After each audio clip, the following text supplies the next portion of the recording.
Everyone, welcome to our digital library. I am doctor Khushi Sahu and आज हम बहुत ही common disease जो कि आपको जनरली सारे सराउंडिंग में बहुत से लोग इस चीज से पीड़ित होते हैं, ये है एनीमिया। इसके बारे में पूरी डिटेलिंग डिस्कस करने जा रहे हैं। सबसे पहले आपसे मैं विनती करती हूँ कि आप चैनल को सब्सक्राइब करें, बेल आइकन को प्रेस करें ताकि आपको डेली की नोटिफिकेशन टाइम पर मिल जाए। डेली कोई ना कोई वीडियो अपलोड हो रहे हैं।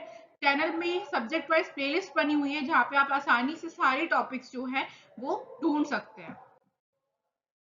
इस वीडियो में हम डेफिनेशन ऑफ एनीमिया, क्लासिफिकेशन यानी टाइप्स ऑफ एनीमिया, किस वजह से एनीमिया होता है, उसके क्या क्या सिम्टम्स होते हैं, लैब इन्वेस्टिगेशन और ट्रीटमेंट एंड प्रिवेंशन को डिस्कस करेंगे। व्हाट इज एनीमिया, इसकी डेफिनेशन क्या है? तो एनीमिया जो है वर्ड वो दो शब्द से मिलकर बना हुआ है, an plus emia. An means without और emia means blood.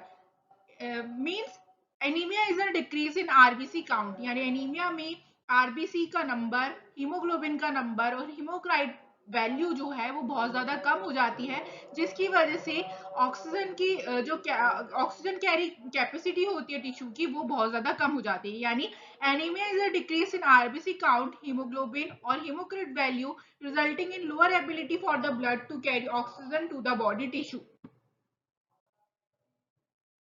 What is pathophysiology? Normal erythropoiesis में एक्चुअली होता ये है कि रेड ब्लड सेल जो है वो ऑक्सीजन को लंग्स से कैरी करती हुई हीमोग्लोबिन मॉलिक्यूल जो है उसमें बाइंडिंग कैपेसिटी होती है कि वो ऑक्सीजन मॉलिक्यूल को बाइंड करता है, और ऑक्सीजन जो है वो हीमोग्लोबिन मॉलिक्यूल से बाउंड होकर टिश्यू तक जाता है और यहाँ से आरबीसी जो है वो ऑक्सीजन को टिश्यू पे रिलीज कर देती है। ये हमारी नॉर्मल पैथोफिजियोलॉजी। अब हम देखते हैं कि नॉर्मल मैकेनिज्म क्या होता है, किस तरीके से इरिथ्रोपोइटिन हार्मोन जो है वो आरबीसी की प्रोडक्शन को बढ़ाता है। जैसे ही बॉडी में ऑक्सीजन की कमी होगी, यहाँ पर हाइपोक्सिया की कंडीशन जनरेट होती है। हाइपोक्सिया मतलब होता है ऑक्सीजन का कम होना, आरबीसी का काउंट कम होना, जिसकी वजह से ऑक्सीजन का कम होना। तो जैसे ही आरबीसी का लेवल कम होता है, ऑक्सीजन का लेवल कम होता है बॉडी में, तो किडनी जो है वो एक हार्मोन रिलीज करती है, that is known as erythropoietin hormone. Erythropoietin stimulate होता है, वो आरबीसी रेड बोन मैरो को स्टिमुलेट करता है, ट्रिगर करता है कि वो इरिथ्रोपोइसिस को बढ़ाए। इरिथ्रोपोइसिस मतलब आरबीसी के प्रोडक्शन को बढ़ाए। जैसे ही आरबीसी का प्रोडक्शन बढ़ता है, ऑक्सीजन की जो एबिलिटी है वो बढ़ जाती है और उसका जो भी जरूरत थी वो पूरी हो जाती है। इस तरीके से हमारा normal blood oxygen level maintain रहता है due to erythropoietin hormone. But in case of anaemia क्या होता है? डिक्रीज इन आरबीसी, हीमोग्लोबिन और हीमोक्रिट वैल्यू, यानी आरबीसी का नंबर कम होगा, ऑक्सीजन कैरिंग कैपेसिटी कम होगी, हाइपोक्सिया डेवलप होगा और hypoxia induce effect on organ and function. Hypoxia की वजह से यानी टिश्यू को जब प्रॉपर ऑक्सीजन नहीं मिलेगी तो वहां पर जो है वो ऑर्गन का फंक्शन में इफेक्ट करेगा, यानी किसी जो भी ऑर्गन है, लंग्स, किडनी वगैरह, उसके फंक्शन को इफेक्ट करेगा और यहाँ पर हमको then sign and symptoms of anaemia देखने को मिलेंगे। अब देखते हैं नॉर्मल वैल्यू क्या होती है। ये रेफरेंसेस आपको बहुत ज्यादा इंपॉर्टेंट होते हैं याद रखने फॉर डायग्नोसिस पर्पस। मैन में ग्रेटर देन 13 ग्राम पर डीएल, वुमेन में ग्रेटर देन 12 ग्राम पर डीएल, प्रेग्नेंट वुमेन में ग्रेटर देन 11 ग्राम पर DL decilitre means, infant from 2 to 6 months में ग्रेटर देन 9.5 ग्राम पर DL, children from 6 months to 24 months greater than 10.5 ग्राम पर DL, 2 years से 11 years तक में ग्रेटर देन 11.5 ग्राम पर डीएल और children from 12 years greater than 12 ग्राम पर डीएल। ये हमारी नॉर्मल हीमोक्रिट वैल्यू जो है वो होती है। देन देखते हैं क्लासिफिकेशन ऑफ एनीमिया। एनीमिया को दो टाइप से डिवाइड किया गया है, on the basis of cause यानी इसका कारण क्या है, और on the basis of morphology यानी आरबीसी का स्ट्रक्चर क्या है। तो on the basis of cause में हम डिफाइन कर सकते हैं कि ब्लड लॉस, किसी का एक्सीडेंट हुआ हो या फिर कोई भी इंजरी हुई हो जिसकी वजह से बहुत ज्यादा मेजर ब्लड लॉस हो गया और व्यक्ति जो है वो एनीमिक हो गया। सेकेंड कंडीशन होती है inadequate production of normal blood cell, यानी बाय बर्थ या उसमें कोई ऐसी कंजेनिटल डिसीज है जिसकी वजह से जो रेड ब्लड सेल है वो नॉर्मली नहीं बन रहे या फिर उनका प्रोडक्शन बहुत कम है। थर्ड होता है excessive destruction of blood cell, ऐसी कंडीशन जहां पे रेड ब्लड सेल बन तो रहे हैं लेकिन उनका डिस्ट्रक्शन भी बहुत ज्यादा अमाउंट में हो रहा है, जैसे कि हम देख सकते हैं डेंगू वगैरह के केस में। तो इन केसेस में जो है पर्सन एनीमिक होता है। On the basis of morphology हम समझ सकते हैं नॉर्मोसाइटिक यानी आरबीसी जो है वो नॉर्मल है, नॉर्मल साइज एंड शेप की है। माइक्रोसाइटिक यानी आरबीसी का साइज बहुत ज्यादा छोटा है, या फिर मैक्रोसाइटिक यानी आरबीसी का साइज बहुत ज्यादा बड़ा है। ये तीनों कंडीशन में भी एनीमिया का केस हम डिफाइन कर सकते हैं। टाइप्स ऑफ एनीमिया, ये टाइप्स आपके लिए क्लिनिकल पिक्चर्स में बहुत ज्यादा इंपॉर्टेंट है। यहीं से क्वेश्चन जो है अराइज होता है। पहले वाले जो टाइप्स थे वो तो हमने on the basis of something define किए।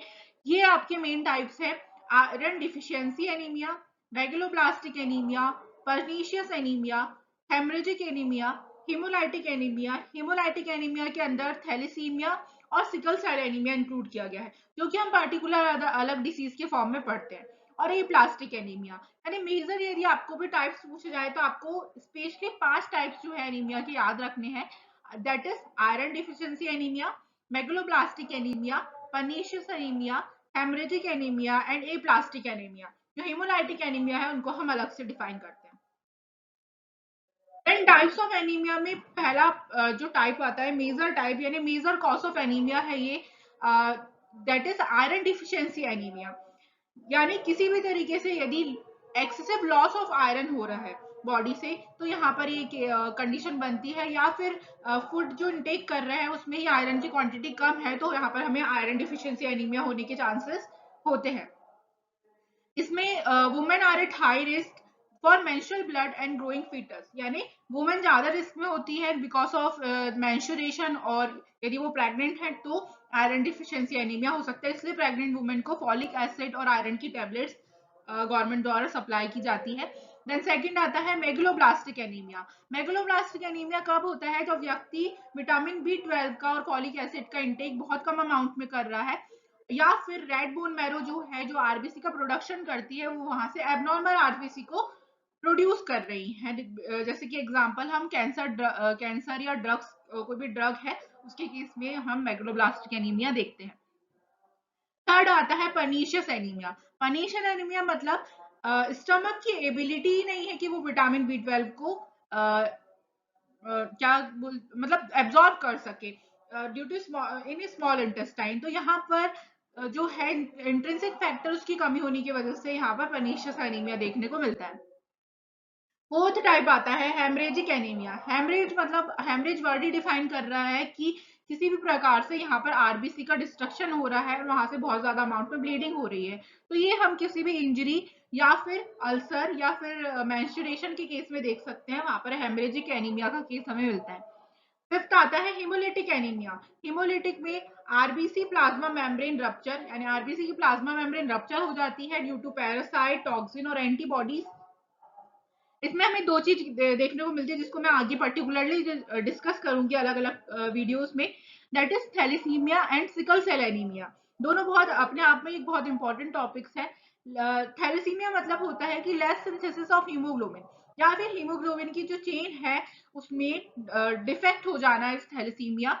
ये जनरली मेडिटेरियन सी पॉपुलेशन में देखने को मिलता है। देन आता है sickle cell anaemia. Sickle word ही डिफाइन करता है कि जो आरबीसी का नॉर्मल शेप होता है पाइकॉनकेव, उसकी जगह जो ब्लड है आरबीसी है वो क्रीसेंट शेप का या सिकल शेप का हो जाए, तो वो ऑक्सीजन को नॉर्मली कैरी नहीं कर पाएगा, तो वहां उसकी वजह से यहाँ पर हिमोलिटिक एनीमिया होता है। देन लास्ट आता है aplastic anaemia. Aplastic anaemia is due to destruction of red bone marrow.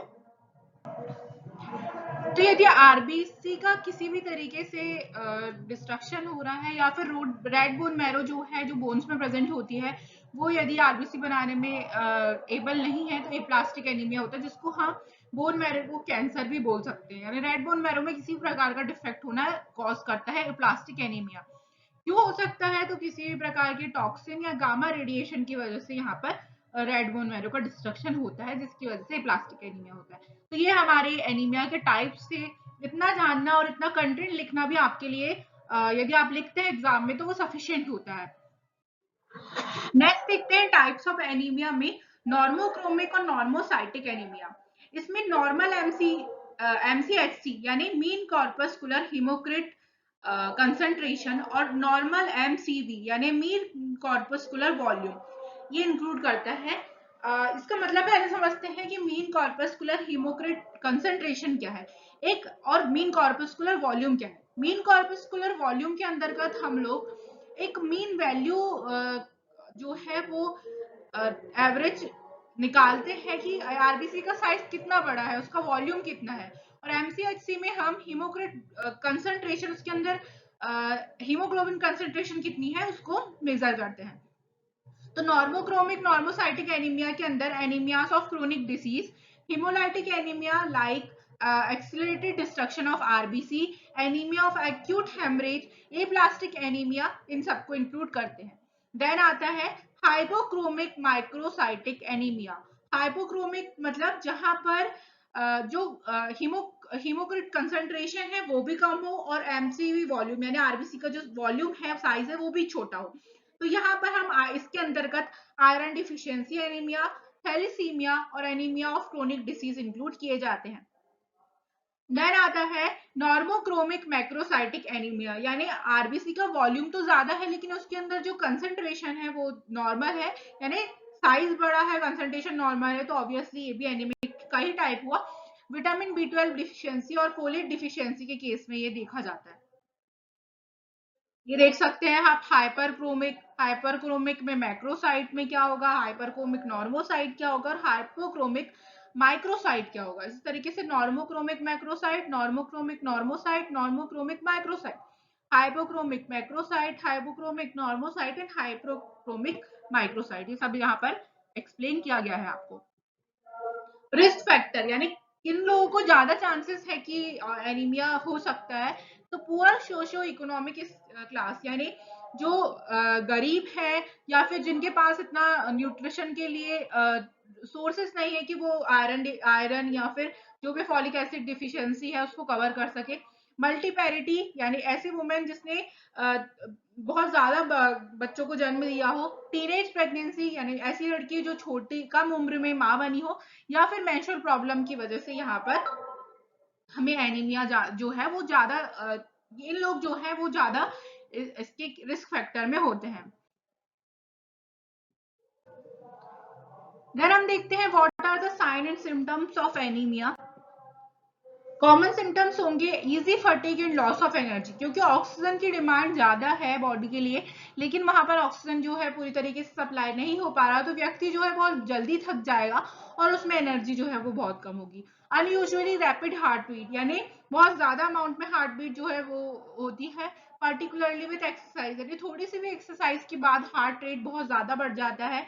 Breathe की शॉर्टनेस होना, हेडेक होना during exercise, difficulty in concentrating sorry, dizziness, pail skin, leg cramps यानी पैरों में बहुत ज्यादा खिंचाव होना या दर्द होना, और रात में नींद ना होना आना जिसको हम इंसोम्निया कहते हैं। ये सारे कंडीशन या सिम्टम्स आपको एनीमिया के केस में देखने को मिलेंगे। नेक्स्ट आता है anaemia caused by iron deficiency, यदि किसी को पर्टिकुलरली आयरन डिफिशियंसी एनीमिया है तो उसमें क्या क्या सिम्टम्स देखने को मिल सकते हैं। तो people with iron deficiency anaemia में experience this symptoms, a hunger for strange substance such as paper, ice और डर्ट, जिसको हम एक डिसीज या एक टर्म देते हैं पीका, PICA। पीका मीन्स ऐसा व्यक्ति जिसको नॉन ईटेबल सब्सटेंस खाने की इच्छा हो, जैसे कि पेपर, चौक, ये सब, तो यहाँ से हम पहला डायग्नोस कर सकते हैं कि उसको आयरन डिफिशियंसी है।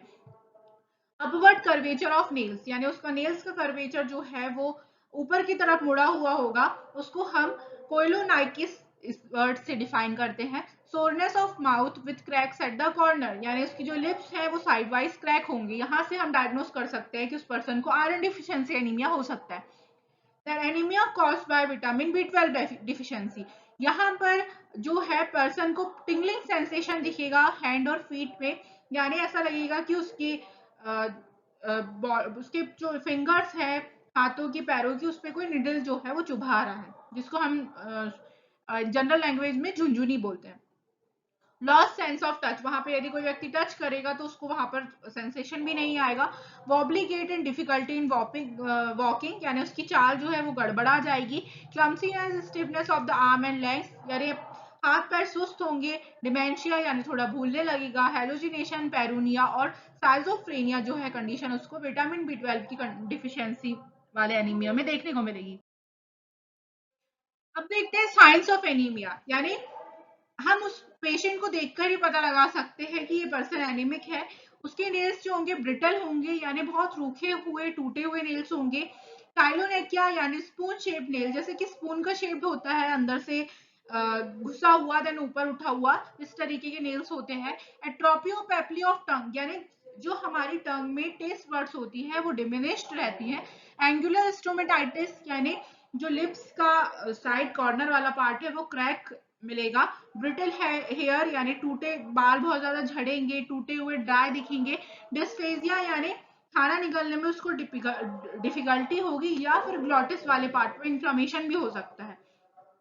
और प्लमर विल्सन या फिर कैली पैटरसन सिंड्रोम, ये भी एक प्रकार का डिस्फेजिया ही है, जहां पर व्यक्ति यदि कोई भी चीज सॉलो करता है तो उसको निगलने में जो है वो डिफिकल्टी होती है।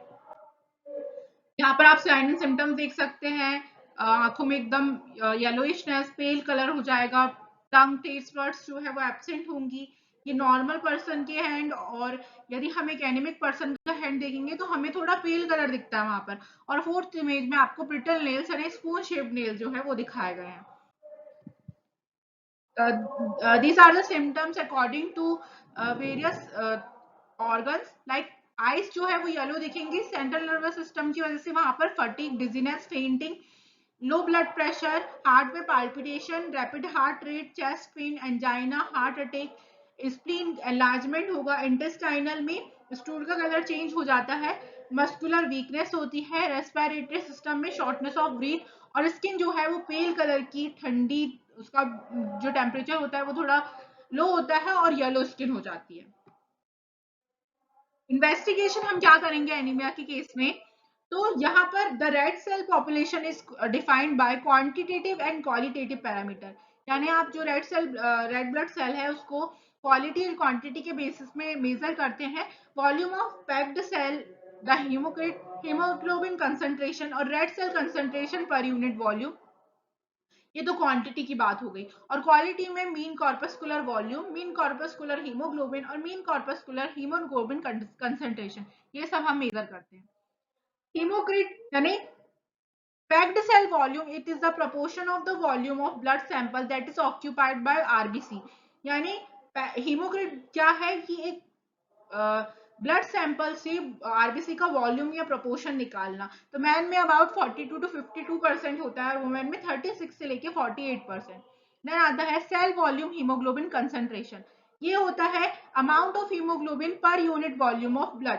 वुमेन में 12 से 16 ग्राम पर डीएल और मैन में 14 टू 17 ग्राम पर डीएल, जिसको हम हीमोग्लोबिन कंसंट्रेशन भी बोलते हैं।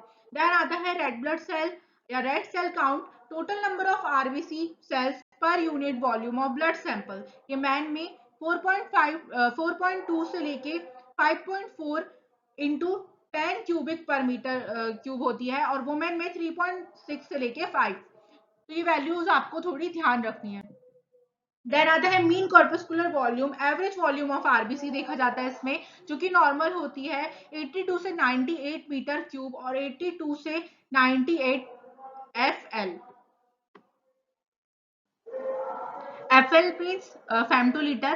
देन आता है mean corpuscular haemoglobin, means average content of haemoglobin per RBC. इसकी नॉर्मल वैल्यू 27 टू 31 पिकोलीटर होती है। देन आता है मीन कॉर्पस्कुलर हीमोग्लोबिन कंसंट्रेशन, यानी average concentration of haemoglobin in a red cell volume. इसकी नॉर्मल वैल्यू जो होती है वो होती है 32 टू 36 ग्राम पर डेसीलीटर। देन आता है मैनेजमेंट, कैसे हम एनीमिया को मैनेज करेंगे। तो केयर ऑब्जेक्टिव में determine the cause of iron deficiency, किस वजह से आयरन डिफिशियंसी हुई है वो आपको देखना है। तो यहाँ पर मल्टीफैक्टोरियल रीजन हो सकते हैं, जहाँ जैसे कि या तो आयरन की डिफिशियंसी, आयरन जो है वो बॉडी में एब्जॉर्ब ही नहीं हो रहा, या फूड इनटेक में ही आयरन नहीं ले पा रहा है व्यक्ति, या फिर एडल्ट में कैंसर के चांसेस भी हो सकते हैं। एम क्या होगा, हमें हीमोग्लोबिन लेवल को नॉर्मलाइज करना है और आयरन की जो भी वैल्यू हो उसको रिस्टोर रिप्लेनिश करना है। Individualised disease specific management depending on underline cause, यदि आपको कोई और कॉज डिफाइन हुआ तो उस हिसाब से हमें ये चीज को मैनेज करना है। लाइफस्टाइल मैनेजमेंट में जो भी डाइटरी एडवाइस है वो हमें iron rich dietary advice patient को देनी है। यहाँ पर नॉन फार्माकोलॉजिकल मैनेजमेंट में हमें क्या देना है, तो व्यक्ति को टी और कॉफी जो है उसको अवॉइड करना है शॉर्टली आफ्टर द मील, क्योंकि ये आयरन एब्जॉर्प्शन को इनहिबिट करती है। विटामिन सी जो है वो बहुत ज्यादा पावरफुल एनहेंसर होता है आयरन एब्जॉर्प्शन के लिए। तो यहाँ पर हमें विटामिन सी की जो क्वांटिटी है वो ऐसे पेशेंट में बढ़ानी है। Germination and fermentation of serial and legume improve the बायोबिलिटी of iron, यानी जो अंकुरित अनाज है वो हमें देने हैं। और जो छोटे बच्चे हैं उनको अबाउट 6 मंथ्स तक ब्रेस्ट फीडिंग प्रमोट करना है। अब हम देखते हैं कि पैरासाइट कंट्रोल मेजरमेंट कैसे होंगे। यदि किसी पैरासाइट की वजह से, जैसे कि हमने डेंगू वगैरह में देखे थे, उसकी वजह से हेमरेज हो रहा है, तो हम एंटी हेलमिंथिक थेरेपी शुरू करेंगे लाइक एल्बेंडाजोल। और चिल्ड्रन में 2 इयर्स से कम की एज में 200 मिलीग्राम पर डे का सिंगल डोज होता है। प्रेगनेंसी में जो है एल्बेंडाजोल फर्स्ट ट्राइमेस्टर में कॉन्ट्राइंडिकेटेड है, बट हम इसे सेकेंड और थर्ड ट्राइमेस्टर में दे सकते हैं। For correction of iron deficiency हम children group up to 2 to 5 year 20 to 30 milligram iron per day दे सकते हैं। For children 6 to 11 year 30 to 60 milligram iron, और एडल्ट एंड या एडल्ट में 60 mg आयरन पर डे दे सकते हैं। एनीमिया जो है वो अबाउट 2 to 4 मंथ्स में यदि अप्रोप्रिएट डोज दिया जाए तो आसानी से करेक्ट किया जा सकता है। Continue the iron therapy an additional 4 to 6 months adult after the hemoglobin normalized to replenish the iron store। यानी एडल्ट में हमें आयरन की मतलब हीमोग्लोबिन की जो वैल्यू है वो नॉर्मल होने के बाद भी 4 से 6 महीने तक इस आयरन डोज को कंटिन्यू रखना है, ताकि आगे चल के ये प्रॉब्लम अगेन रिअकर ना हो। इस तरीके से हम सीवियर एनीमिया में आयरन की डोज डिवाइड कर सकते हैं। लेस देन 2 इयर्स में 25 milligram iron plus 100 to 400 microgram folic acid daily up to 3 months. 2 to 12 year में 60 milligram iron plus 400 microgram folic acid daily up to 3 months. और adult और adult या फिर प्रेग्नेंट वुमेन में 120 milligram iron plus 400 microgram folic acid daily up to 3 months.